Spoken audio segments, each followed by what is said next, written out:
When it came time to choose which car to take this year for Drive Time's annual road test getaway, I figured it was time to think outside the box.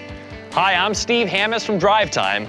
Come along with us as we explore the 2010 Winnebago Adventurer.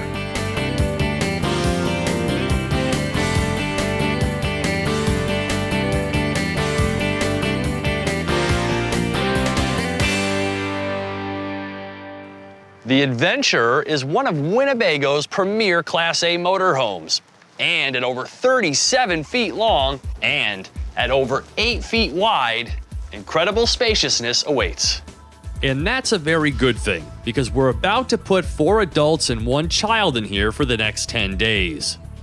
Like Kleenex is to tissue, Winnebago is to RV. The words are synonymous, and no one knows RVs like the folks at Winnebago.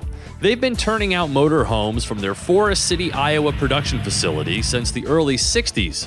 The Adventurer joined the product lineup in 1992 and currently resides in the middle of Winnebago's 7 Class A motorhome offerings. Available with the choice of either a gas or diesel engine, MSRP of our 2010 Adventure is $162,446. That's with the GM-built 8.1-liter gas V8 making 340 horsepower, mated to an Allison 6-speed automatic transmission. Our tester has over $8,000 in optional equipment, most notably the dining buffet table module, a great place to gather for indoor meals and games, a rear-view monitor system with audio, an absolute must when reverse is your only choice, and a video camera system which gives the driver a view of what's happening on the sides of the vehicle, triggered automatically when you signal a lane change. Trust me, anything that can aid the driver is money well spent. Our tester has a new floor plan for 2010 called the 37F, which even offers a half bath for guests. Pretty cool. So now that we've had our Adventurer primer, it's just about time to load this thing up with all of our gear and begin our 1,000-mile trip to Walt Disney World.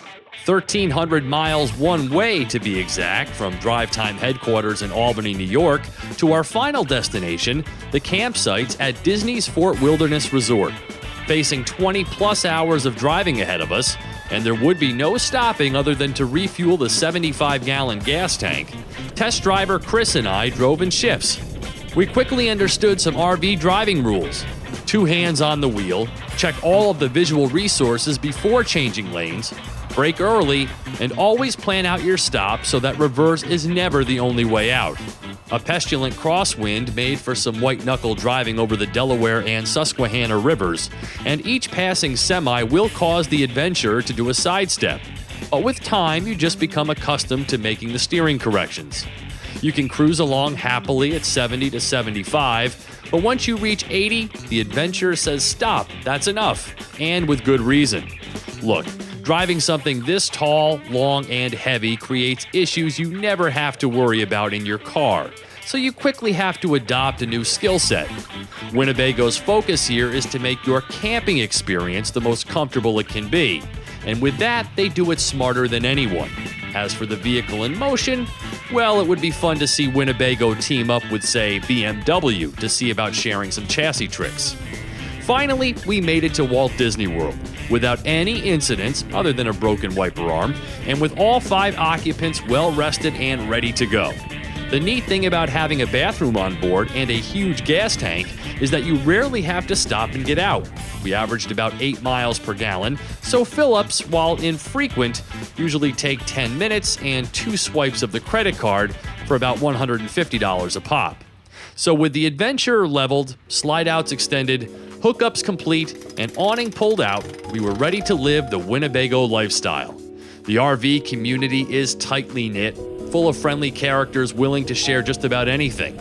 Now, the Fort Wilderness RV experience is not typical in that we were out the door first thing every day going to the parks and didn't use the Adventurer's extensive galley offerings or cook out even once during our 6-night stay.